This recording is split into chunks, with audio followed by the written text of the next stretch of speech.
Hello friends, అందరికీ నమస్తే. ఇప్పుడైతే మనకు ఒక ఇండివిజువల్ హౌస్ అయితే సేల్కి వచ్చిందండి. ఫ్రెండ్స్, ఇది వచ్చేసి మనకు G+1 అయితే ఉంటుంది. ఫేసింగ్ వచ్చేసి మనకు వెస్ట్ ఫేసింగ్ ఉంటుందండి. ఇంటి ముంగట రోడ్ వచ్చేసి 30 ఫీట్లో అయితే ఉంటుంది అనమాట. కంప్లీట్గా 135 గజాల్లో ఉంటుందండి. మనకు లొకేషన్ వచ్చేసి సఫీగూడలో ఉంటుంది అనమాట. మెయిన్ రోడ్కి జస్ట్ వాకబుల్ డిస్టెన్స్లో ఉంటుంది. ఫ్రెండ్స్, ఇక్కడ చూసుకున్నట్టయితే మనకు 7 సీటర్ వెహికల్ పెట్టుకున్నాక కూడా స్పేస్ అనేది ఉంటుంది అనమాట. గ్రౌండ్ ఫ్లోర్ వచ్చేసి 2 BHK ఉంటుంది. ఫస్ట్ ఫ్లోర్ వచ్చేసి 2 BHK ఉంటుందండి. దీంట్లో బోర్ ఉంది, డ్రింకింగ్ వాటర్ అయితే అవైలబుల్గా ఉంది. బ్యాంక్ లోన్ వచ్చేసి మనకు 80% వరకు అయితే బ్యాంక్ లోన్ వస్తుంది అనమాట. రెడీ టు ఆక్యుపైలో ఉంది ఫ్రెండ్స్. ఇక్కడ చూసుకున్నట్టయితే మనకు పెద్ద కార్ పెట్టుకున్నాక కూడా అంత స్పేస్ అనేది ఉంటుంది అనమాట.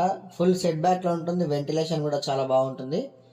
ఇక ప్రైస్ విషయానికి వచ్చేస్తే మనకు 1,38,00,000 చెప్తున్నారండి. 1,38,00,000 చెప్తున్నారు. నెగోషియబుల్ కూడా ఉంది. ఎక్కడ కూడా మళ్ళీ మనము రూపాయి కూడా ఖర్చు పెట్టాల్సిన పని లేదు. మొత్తం రెడీ టు ఆక్యుపైలో ఉందన్నమాట. ఒకవేళ మీరు డైరెక్ట్ విజిట్ చేయాలనుకుంటే స్క్రీన్ మీద కనిపించే నెంబర్కి కాల్ చేయండి. ఫస్ట్ టైం కనుక మా ఛానల్ చూసినట్టే సబ్స్క్రైబ్ చేయండి.